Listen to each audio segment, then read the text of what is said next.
All right, great.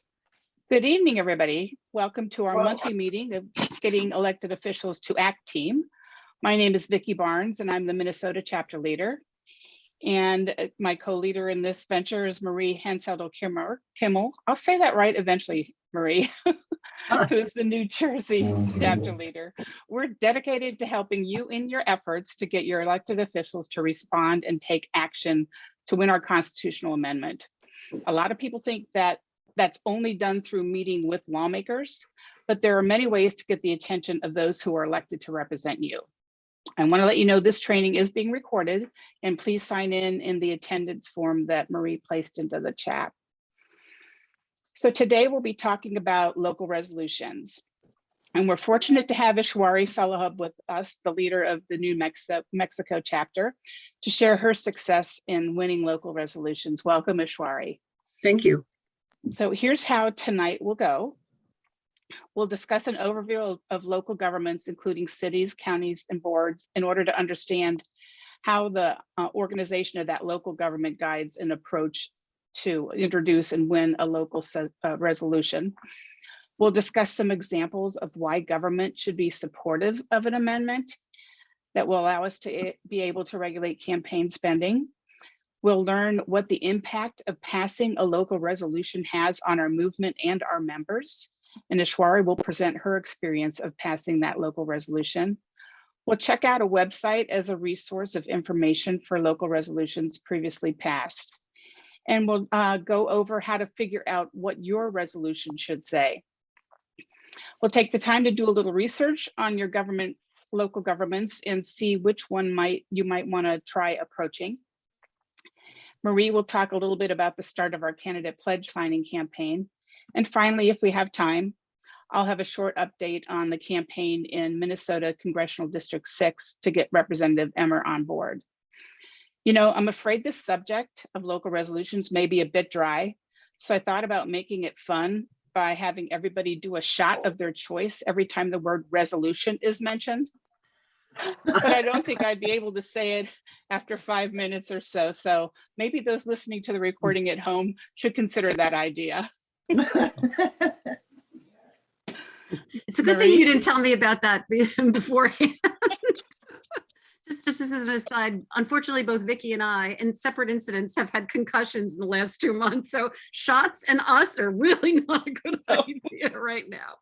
So let's go around the Zoom room for introductions. Please give your name and city or town and state you live in, and I'll go around so that we can make sure we cover everybody in the disorder of the Zoom screen. So Marie Henselder-Kimmel, I'm from Cherry Hill, New Jersey. Ishwari. I'm from Ishwari Salahab. I am the New Mexico chapter leader, and I live in Santa Fe, New Mexico, which is our capital. Great. And Anne. Hi, Ann Shea from Mashpee, Massachusetts. I just want to let you know that I've been with American Promise since 2017. There's a lot going on in Massachusetts with American Promise. This is where Jeff Clements lives. And I've met him a couple of times and have been working with him. I do the social media for American Promise in Massachusetts. Great. Thanks for joining us. Monica. Hi, Monica Rodriguez. I'm in Montclair, New Jersey, and part of the one of the 3, I guess we call it, New Jersey chapters now. Great. And I've been with the group since 2017. Good. And Peter. Hi, Peter Garrett from Winslow, Maine, which is somewhere near the center of Maine. I'm new to American Promise. I only heard about it earlier this year, and I'm particularly kind of spearheading presentations to Rotary clubs about American Promise. Great. Well, this, what we're going to talk about tonight will be tangential to presenting to Rotary clubs, but it's one of our important strategies. So I think still it's helpful for you to hear, what's going on and how you go about doing this with the local resolution. I'm going to skip up to Jay. Hi, I'm Jay from Chanhassen, Carver County, Minnesota. We're a southwest suburb of Minneapolis. We just got redistricted again. Seems like we're in a different congressional district every 10 years. We were in 2 and then we're in 3 and now we're in 6. And that is Tom Emmers. There's 2 targets on him. One is to remove him, which is unlikely. And the other is to get him to change his mind about the pledge. We might have a little time at the end to talk about that. And Mary Beth. I got to leave at 6:30 or 7. Okay, I'm Mary Beth Knoll, and I live in Monticello, Minnesota, about an hour west of Minneapolis, and I follow Jay and Vicky around and do what they asked me to do. And no, I feel very fortunate to have their leadership, and Vicky in particular. Well, thanks So for I've been with, yeah, go ahead. thanks for joining us tonight so we can talk about these local resolutions. And Donna, can you unmute and just tell us where you're from in Ohio? Yes, I'm from Canton, Ohio, which is the Hall of Fame. Football Hall of Fame is our claim to fame. Great. And I'm new to American Promise as well. I've started an initiative that I'm calling Making Ohio a Model of Democracy State, because right now it sure isn't. So, Now, so Donna, have you worked with Ellen Green Bush or Ted Napke yet? I have not, neither one. And have you met them? No, I would love Oh, to. I've just okay, started well- with American Promise. Yeah. Great. I can give you some information about Oh, good. contacting them. Yeah, they're Wonderful. Okay. in Port Clinton. Ellen is in Oh, Port sure. Clinton, Sure. and Mhm. Ted is in Columbus, Ted's in Columbus. Columbus. Yeah, I was gonna say Okay, our Columbus, I wasn't capital. sure. Yeah. Great. Okay. Great. Great. Thank you. Yep. Welcome. Thanks for Thank you. joining us. Sure. And Audrey, would you like to unmute and tell us where in Massachusetts you're joining us? Yes, Mhm. my name is Audrey. I'm a high school senior, and I am in Westford, Massachusetts, and I'm also new to American Promise. Great. Well, thanks for joining us. Audrey. Wonderful. We want a lot of young, enthusiastic Mhm. and energetic people. So I have a question for everybody. Tonight we're going to be talking about winning a local resolution, and Vicky's going to go into the whole details of it, but basically it's a statement that a local governmental entity makes, usually calling for an action by an upper, like say for instance, if it's a city, it might be calling on the county, or if it's a town on the county, or if it's a county resolution, they might be calling on the state legislature to do something. And in our case, we want them to support our constitutional amendment. I want to ask if you could say what you think an advantage of getting a local resolution in your area, how could that be helpful to you in getting your elected official to act? Because this is the getting your elected official to act team.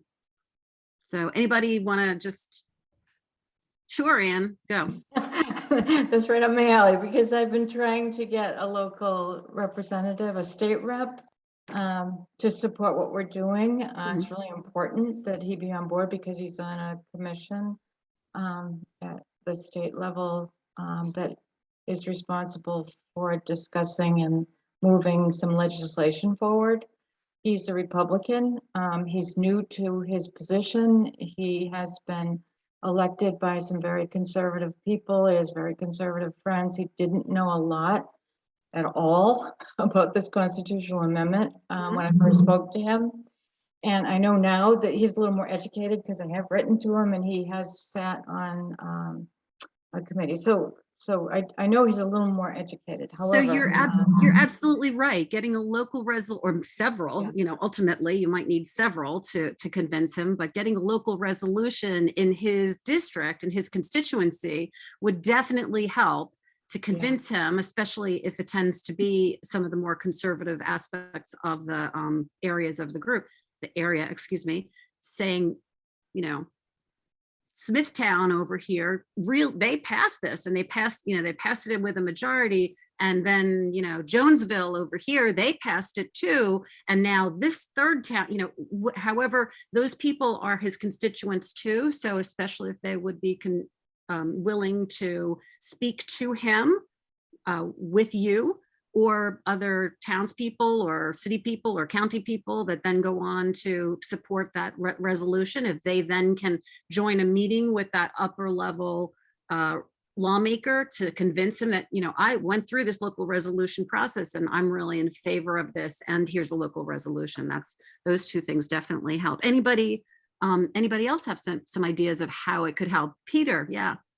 I was just wondering, you mentioned conservative, the word comes up quite a lot, and I was wondering whether American Promise has found that this, like so many other issues, has assumed a political angle, so that if you're conservative, you're one way; if you're liberal, democratic, it's the other way. I'm gonna tell you that yes and no. Poll after poll after poll shows that the electorate is widely on a bipartisan basis in support of getting money out of politics and reducing the influence of political spending on elections, including they specifically polled on a constitutional amendment to do that. And the statistics with that are about 75% of all Americans support it. I think the numbers come out on that one. I think it's like 80 or 85% Democrats, 66% Republicans, and 70% of independents support a constitutional amendment to limit, to make reasonable limits on money. Unfortunately, we don't see that reflected in lawmakers for the most part, especially at Congress, although that, you know, could filter down on lower levels. So far, the amendment resolutions have been overwhelmingly signed on to and supported by the Democratic members, but not so much by the Republicans, although in the American Promise Advisory Council, we have some pretty staunch Republicans who are in support of this constitutional amendment, including former Senator Alan Simpson in Wyoming, Jim Rubins, who's a former state senator in New Hampshire and ran for Senate, I believe, in New Hampshire as a Republican, if I'm not mistaken. Bill Weld, the other Republican candidate for president in 2020, signed our candidate pledge supporting the move to a constitutional amendment. So we're working in American Promise, we're cross-partisan, we're working on ways to approach both sides because both sides of the electorate agrees that this needs to happen. Right. So Thank you. yeah, you're welcome. Well, Jim. I'll add on to that just slightly that when we were doing county fairs last year in some very conservative areas, we had great response. In fact, one guy came up and started laughing. He says, "You'll never get the Democrats to do that." Which one of our problems is the sponsors of the bills are all Democrats. So when you go say, look at bill such and such, they look at the name and say, "Oh, I can't support that because so-and-so's on it." So well, that's why a lot of the activity has been about getting what's called a right to left type of a strategy now. There's alternative amendment language that is more conservative. It uses more of the terms of of state sovereignty and federalism and some terms. The language is a little bit different, but it means the same thing, allowing reasonable limits to be placed by states and by Congress on campaign finance. I just want to mention one other thing so we can let Vicki go on with her presentation, and that is that the other way that local resolutions can help us is by creating opportunities to have media coverage, whether we can get news articles written, whether we can release press releases, we can write an op-ed, we can write letters to the editor. Those are media opportunities for us to educate and expand the knowledge of the local populace about what we're doing. So Vicki, you want to take it away? Thanks, Marie. So any entity can pass a resolution calling on their state legislatures or the members of Congress to take action to support a constitutional amendment to place reasonable limits on political donations and spending. And every part of local government can be affected by the influence of money in our political system. So when we say local governments, that covers a lot of areas. Can somebody give me examples of local government that we could approach to pass a resolution? The two obvious ones jump out at us, but The council, city council, city council, town council. Mm-hmm. School Yep. board, Mm-hmm. Counties. There's also counties. There's also park boards, often are elected. Water boards have a concern about money influencing water issues. So thank you. How about, There are different ways to participate in local government. In addition to the city council, as we mentioned, we had the park board, water board, school boards, and the other things that we mentioned. If there is an election, there is money. And for our purposes today, we'll focus on city council and county board. And it's funny because I know some of you here are from states that were part of the 13 original colonies, and your boards, your councils might be different from what the New Mexico and the Midwestern ones are. So just kind of keep that in mind. So for cities, a municipal charter is the legal document that defines the organization, powers, functions, and essential procedures of city government.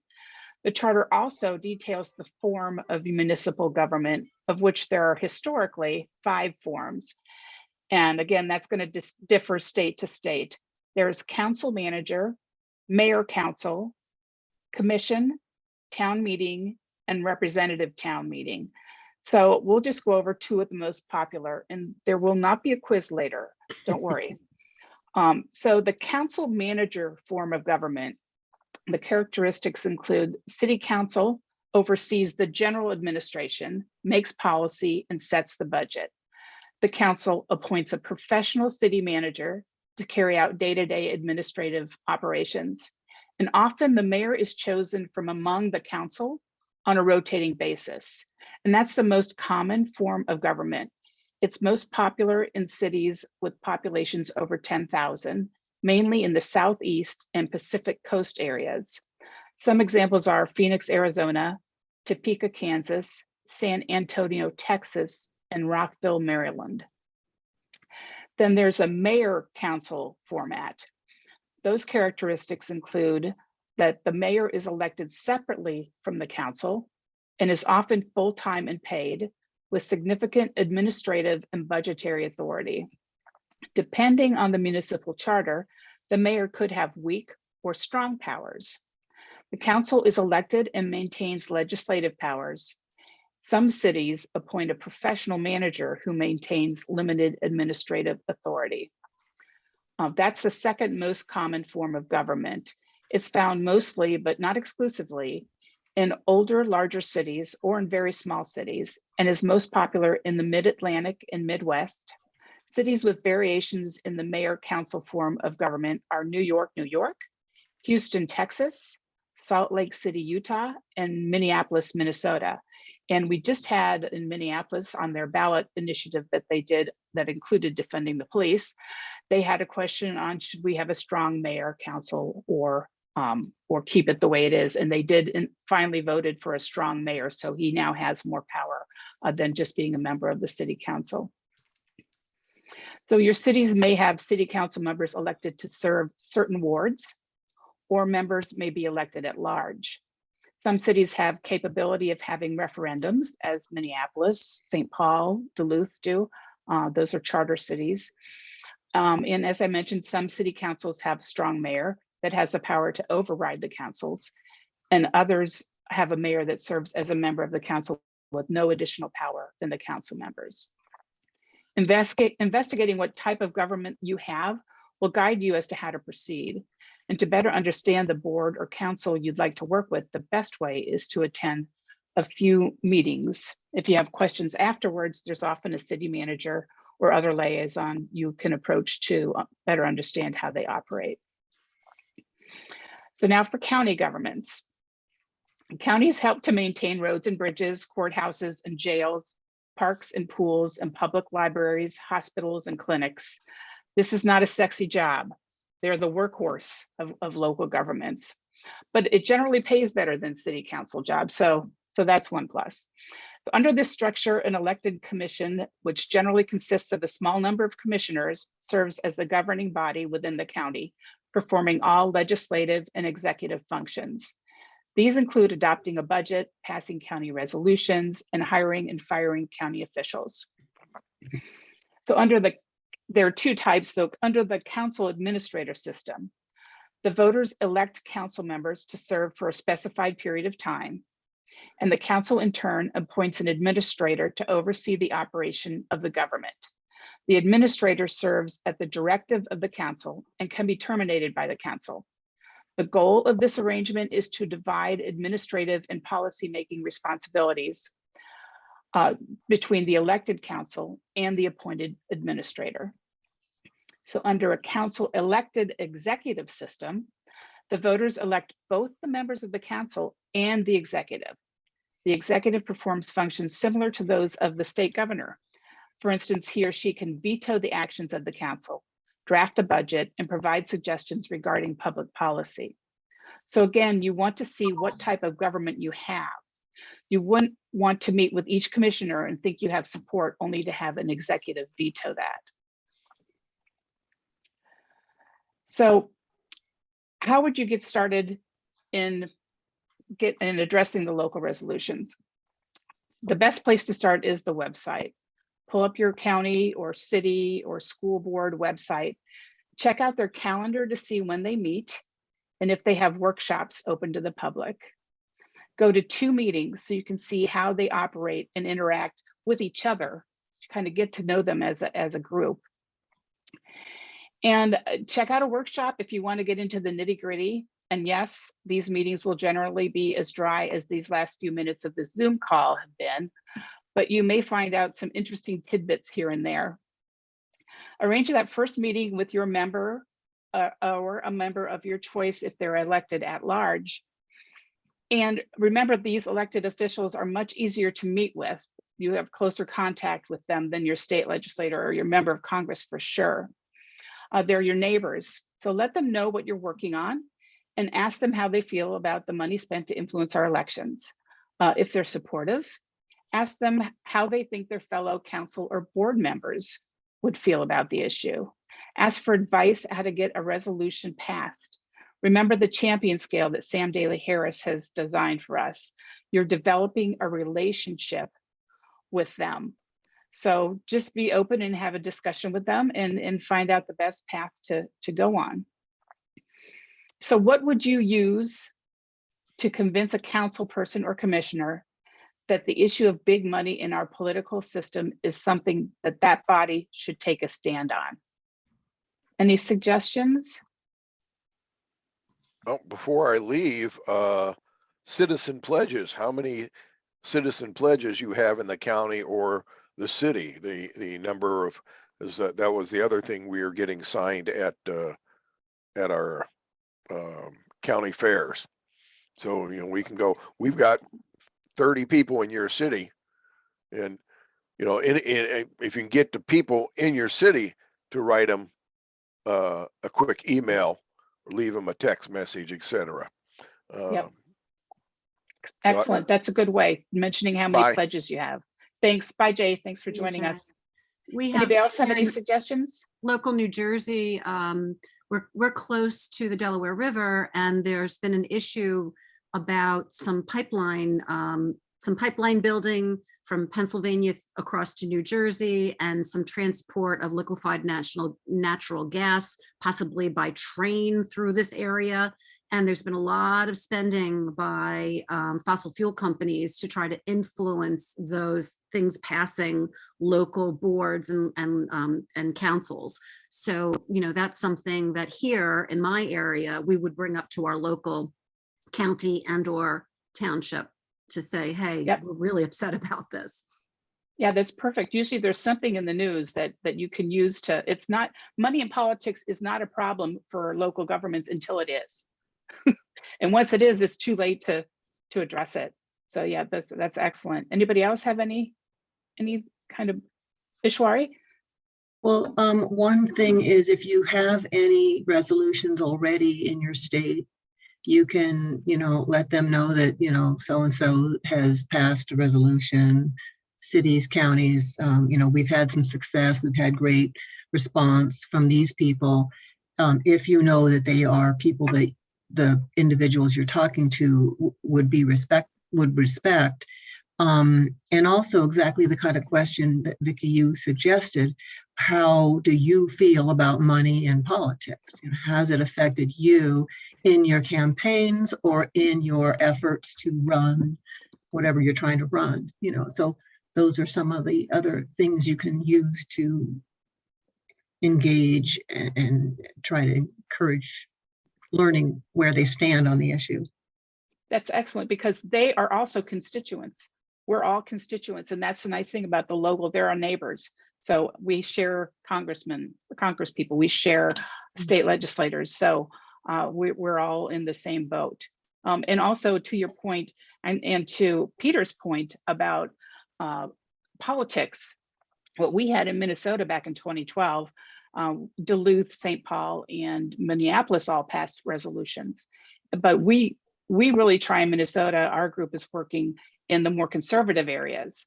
So they want to know what other cities or counties have passed resolutions. And the fact that Minneapolis, St. Paul have is not going to really encourage them to get on. So we're kind of holding back and only going after the more conservative areas so that we can get them on board before we get more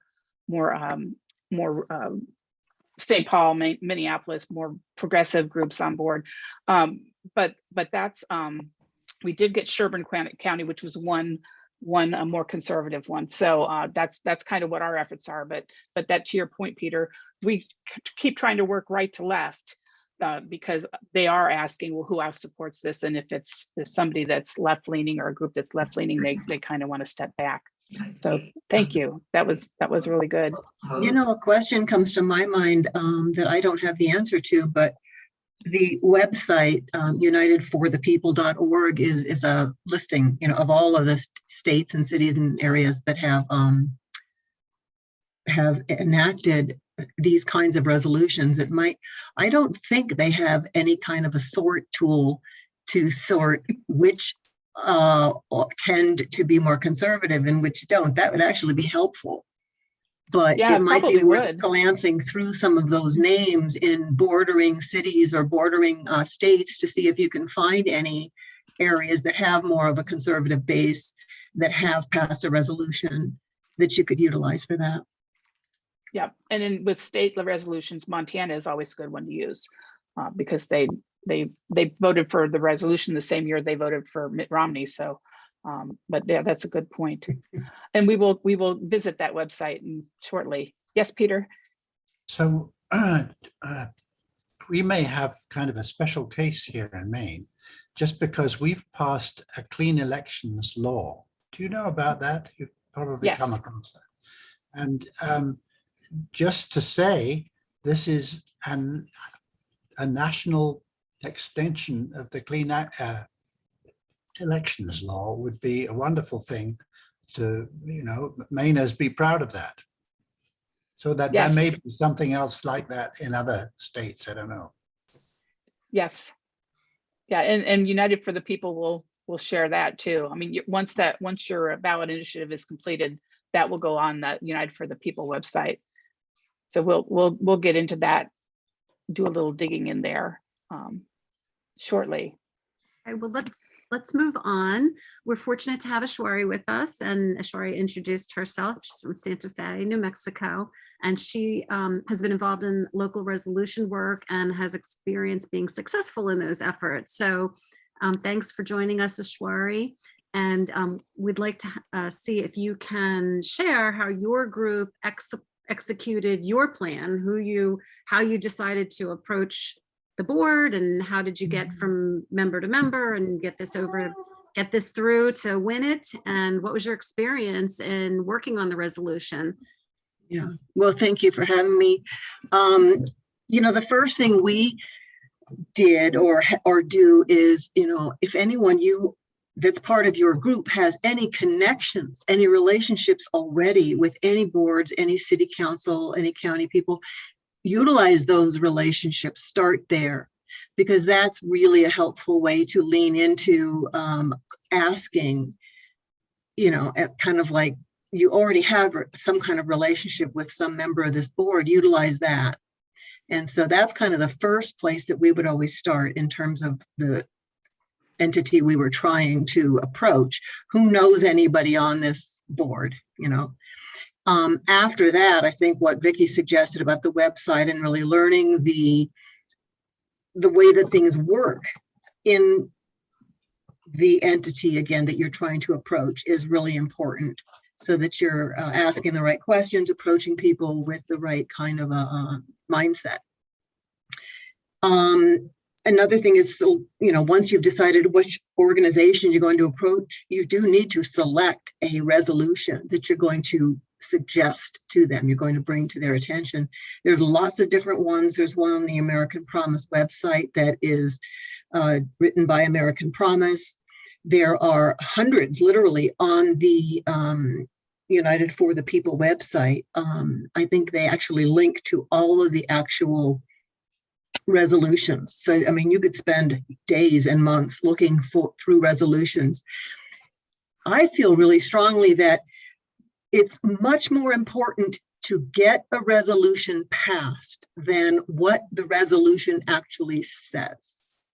As long as it's basically, calling, and in our case, it's always calling on Congress to pass an amendment. We haven't worked on going up the steps, calling on other bodies, because a lot of the time you'll encounter people and they'll, elected officials, and sometimes the resistance will be, we can't do anything about this. Why are you asking us to, make a resolution on this? Well, they are actually calling on Congress, and Congress people are the ones who actually can enact the resolution. So that's what our resolutions always ask, call on Congress to pass a resolution restoring reasonable limits on election spending and fundraising. But find a resolution that seems to work for you. And then when you actually present that resolution to whoever it is you're going to be approaching, be prepared to let them make changes if they need to. There really is nothing sacrosanct about the actual language, as long as it's calling on Congress to pass a resolution, with these, that does this. So avoid the pitfall of getting very involved in the actual language of the resolution. It's much more important that you get one passed than what it exactly says. Ishwari, can you detail what body your group worked with? Who did you get to pass a resolution? What was your decision-making process to choose that particular body to work with? Well, the most recent ones were Santa Fe County, Santa Fe City, and Los Alamos County. And in all three cases, we had connections with people on those bodies, and or the mayor, in my case with Santa Fe City. And we also were their constituents, right? So we had people, I'm not from Los Alamos, but we had somebody from Los Alamos who was the person really, making the request. So I kind of think in terms of low-hanging fruit, that you want to get the, if you can,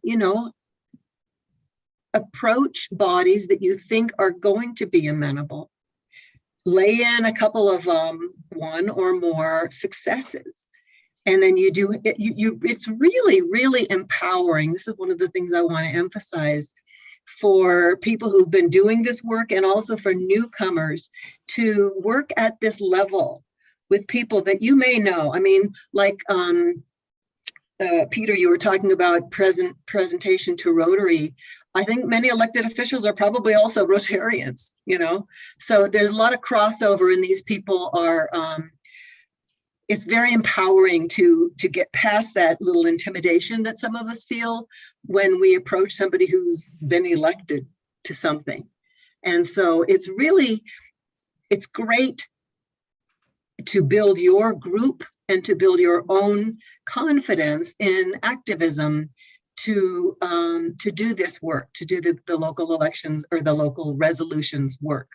The other thing is that I think doing it, something that hasn't been mentioned yet, I feel like it's a dual value. One of the values is you're actually able to, once you have some resolutions passed, you can make sure your Congress people know that these bodies are calling on you, to pass this amendment.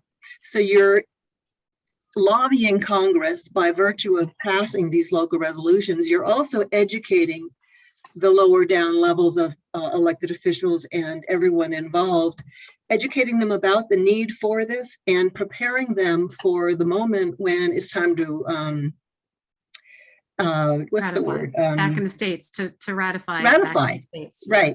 Yeah. So that you're working on it, and then meanwhile, even if you don't pass a resolution, you're having valuable conversations. You're having really important interactions with people at all levels, including other activists and the people that you're working with, especially if you're trying to gather a group of people to work towards this. So I'm meandering a little bit.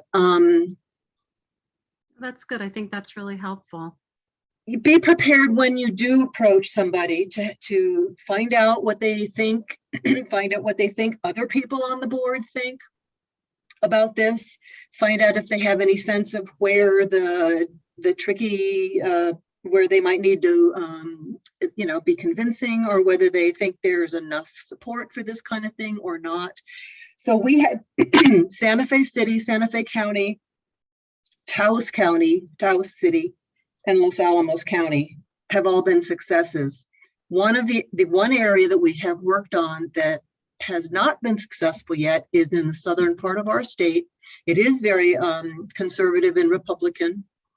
And we have a couple of people down there who've been working with one of the county commissions. And they regularly sort of kind of track who's what's the likelihood of this moving forward. And the decision so far has always been to not introduce it until there's enough support. And that decision came based on interactions that our chapter member had with county board members or county commissioners, saying, it would be better to wait until we have a better sense of so-and-so, or until after the election, and see if we can replace that person. So when you're doing this, there's also a decision that has to be made at some point about, are we going to go ahead and push it, hoping for enactment, or are we going to wait till we think it's a pretty sure thing? And there could be advantages and disadvantages to both of those. So this is a really very well, and those things go back to the discussion that we've had ongoing in this getting your elected officials to act, because we talk a lot about getting our congressional people to act, but the elected officials are the lower level elected officials too. So that's where getting, especially for, like, as Vicki said, some of these local elected officials, if they have a dozen people call them about, I really want you to support a local resolution, that starts to have a lot of effect. Getting some letters to the editor in a local paper, which is not always that easy. There aren't very many the papers that really focus on local politics, but if there is some local paper that you can get a letter to the editor about that sort of a thing, that's very effective. And then having them talk, the relationship and talking, one to another is really powerful. And all throughout the process, before and during and after, if you're successful, or even if not, I think, but writing letters to the editor and thanking members for their participation, letting people know that this thing is in the works. All of that can be really, really helpful for ongoing relationship building, getting the resolution passed, but also later interacting with those individuals on other things. Yes, Peter? Shwari, could you put a link in the chat for where one can find the resolutions? I've been looking for it. Actually, you have segued to our next presentation. That's exactly what Vicki is going to get onto next. Yeah. All right. Well, thank you, Ashwari. That was very helpful. Sure, you're welcome. So let's take a look. Satisfy everybody's curiosity here. Share. And I get hide my other stuff here.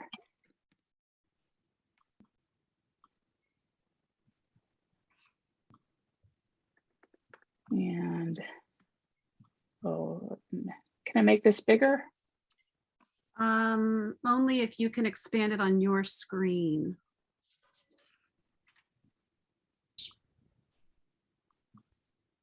So could you put a The link link is in the chat. chat? The Okay. link is in the chat. Oh, here we go. Oh, good. View. Thank you. Zoom Okay. in. Concussion brain. So Zoom in. There you go. do one more time. Okay. So it's united for the number 4, the people.org. So this is the front page where you see all the different constitutional amendments that have been proposed since we started working on this back before Citizens United. So these are the current amendments in the House and the Senate right now. And I'm going to move through it, so you can go into that on your own to look at those. I'm going to go over to state and local support. I'm sorry, it's not in the chat, Yes, or I can't find it. United, Um, www.unitedforthepeople.org. Just open the chat. It's right there. It's Okay. the number 4. Do you have it? Yeah. It's not made into a link. But you No, have it's to not a do it. No. link. Yeah, No, I can't put a link Oh, into the okay. chat. The chat doesn't Okay. allow you to do that. I'm sorry. But it's, if you can see it on your screen. I see it. I've got it. Okay, Yeah, so I'm sorry. So you see the letters in red that are bold, those are the states that have passed resolutions. So there are calling on Congress to act. So those are the states that have passed it. And let's see, New Mexico, Ashwari was talking about, and this is the information on New Mexico. So they passed it in 2018, or it was introduced in 2018. And these has the bill number, so you can go and see what the legislation actually said. And then these are the cities or local governments that have passed resolutions. And again, you can click on it and see what the resolution said. Oh, okay. Okay, and see there are a lot of whereases in there. That's just Legalese. that's just their reasoning as to why they want to have the resolution, and those are the ones that oftentimes people want to write a little differently. It's often good when you're looking at something like that to reference the state's constitution, because that if you kind of take some words or guidance, some sentences from the Constitution, then that oftentimes that's more helpful. Okay, now I don't know how to get out of here.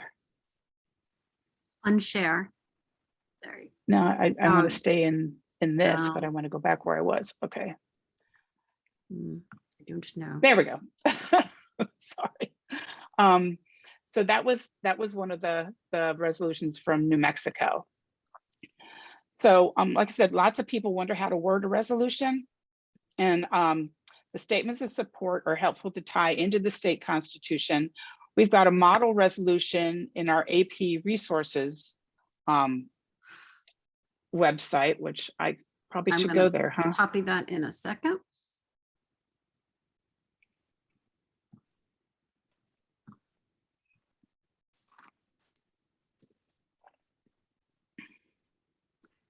I don't know if any of you have been to the resources page on the website yet. You can go to resources.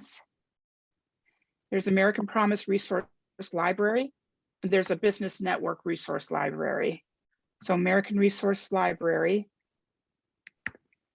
It's being redone, so don't worry, it's going to get better. So you But- want to go down to take action lobbying elected officials. That's where you're going to find it. The resolution is there Yeah, and take action. Yeah, take action lobbying elected officials. It's a couple of them down. There you go. Up your, Oh, I'm Gone too sorry. far. you have to go up a little bit. All right, the exact model resolution language is in the chat, and that did come up as a link, so. Oh, good. Okay.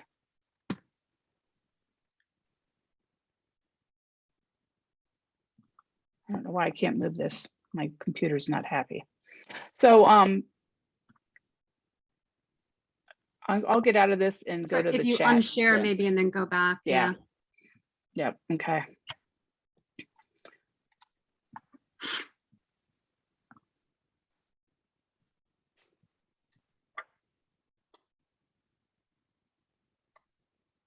So I just also put Okay. Brian Boyle, who's the counsel for American Promise. And if you are working on wording for a resolution and you want to see if it's something that's appropriate, you can email Brian, brianb@americanpromise.net. It's also in the chat. And I'll include all of these links will be in the follow-up email that comes out after in the next day or two. Can I make a comment Sure. around choosing your resolution?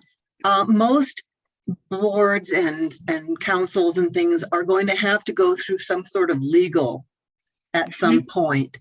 And so it's probably really a good idea to pick something that's already been passed in a similar body so that you're not, adding things that are going to cause all kinds of challenges to, and certainly local laws are going to all be different, but I think it would be more, it just feels like something that's probably a good idea to pick something that's already been used and passed rather than, as I said before, getting too worked up about exactly what the language says. Yeah, and a lot of if you look at the United for the People, a lot of the resolutions that were passed early on in 2012 were the move to amend resolutions, which specifically say that corporations are not people and money's not speech. And I think most of them required transparency. So that was just after Citizens United and people were pretty upset about it.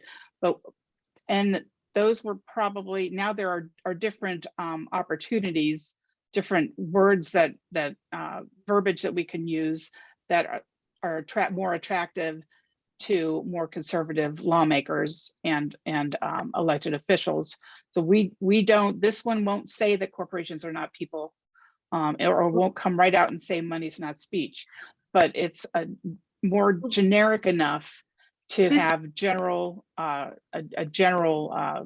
outline of what kind of amendment we'd want if you to. look, I don't know if you've looked at the specific language, but this is actually reflecting the new alternative language that they are specifically working on. The right to left amendment resolution hasn't been introduced yet in Congress, but it uses, as it says here, if you go into even the first whereas the people have a compelling interest in fostering robust political debate and self-government, securing the liberty and political equality of our citizens, guarding against corruption, and advancing federalism and the interests of the several states. That's more of the conservative type language. And then it goes into, when you look through it, it has some more of that language that talks about. We've got even-handed limits. Yes. With the unions are mentioned as many times as corporations. Yes. It's if the move to amend resolution was all that existed for a long time. And so if you're working with a progressive area, it's not going to make much difference. But if you take an amendment like that, a resolution like that, to a conservative body, they're going to probably have a problem with it. So this is a safe one that progressives won't have a problem with. They think it won't go far enough, but it's acceptable, and the more conservative people will be able to get behind without upsetting their party too much. Right. Does anybody have any questions? You about said this that? came from the American Promise site? This Yeah, is this is on, it's actually still in flux. Brian tweaked it today. the legal counsel, and he still might, change it a little bit because they're doing a whole, well, we're in the middle of changing a whole bunch of stuff. But But it'll any generally say the same. any local resolution is non-binding. It doesn't commit anybody to anything. It just basically is a statement of support. And Yeah. you want to try to get both liberal and conservative. We have to have everybody supporting it to get the 2/3 of Congress to send it back to the states, and then get 3/4 of the states to approve it. And let's be honest, you're not going to get the most right-wing language through that way. You're not going to get the most left-wing language through that way. You're going to get something in the middle. And this seems to be fitting the bill in terms of the conservative, more conservative people supporting it. Well, and when we Can did, you scroll to where it says therefore? There you go. That's it. That's the actual call, right? If you go to where it says therefore, there we go. right Yeah. there. Therefore, we the people of blah, blah, and the legislature of blah, blah, hereby call upon the US Congress to propose and send to the states for ratification a constitutional amendment to clarify that states, and then it talks about the limits. That's it. So it isn't necessarily just support. It's actually whoever's passing this amendment is telling Congress, hey, we want you to do this, right? So it's an action of calling on Congress. They can't force Congress, but they are legally requesting that Congress, take an action. And so that's why, I think it's really important to remember that when you do get one passed, make sure your Congress people see it. Make sure they see it again, over and over. Make sure they know that these people are asking you to do this. And I would go a little further than the other ones. I think earlier also had that it went to the Speaker of the House of the state and the majority leader, a majority and minority, whatever, and also the Secretary of State of the state of Minnesota.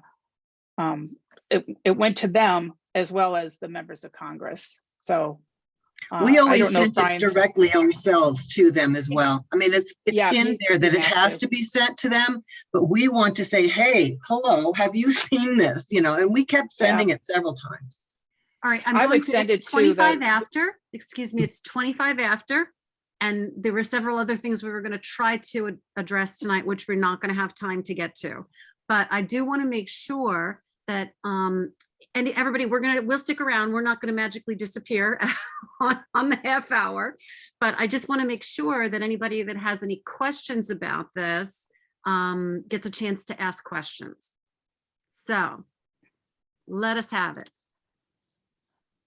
First of all, is anybody interested in working on a local resolution?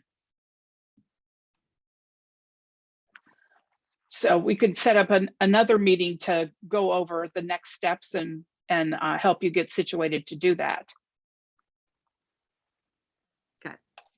So, and you can see, make sure, well, both of you, Massachusetts and Maine, look at unitedforthepeople.org, and remember it's number 4.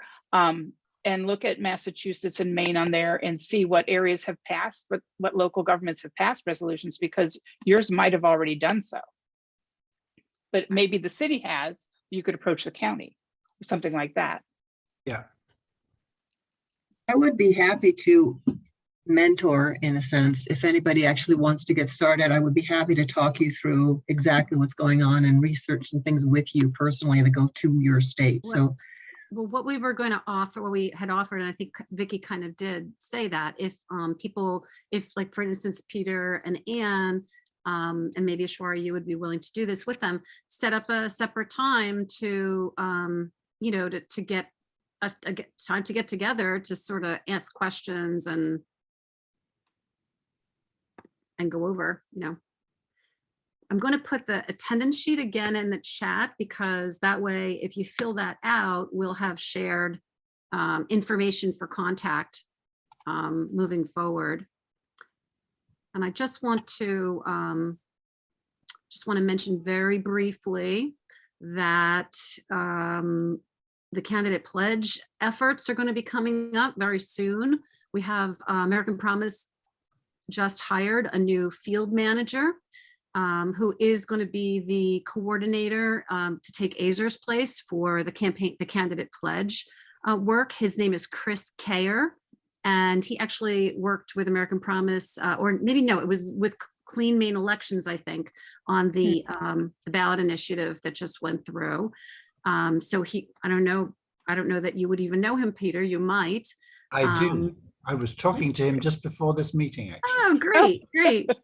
So Vicki and I got a chance to meet him a few days ago, and he seems really good. And he's actually kind of looking at what's already in the resources for the candidate pledge initiative and tuning that up, and going to be finalizing some plans for the campaign with some trainings that are going to be coming out. And I believe the trainings are going to be sometime by the second week of April. It might be a little sooner than that.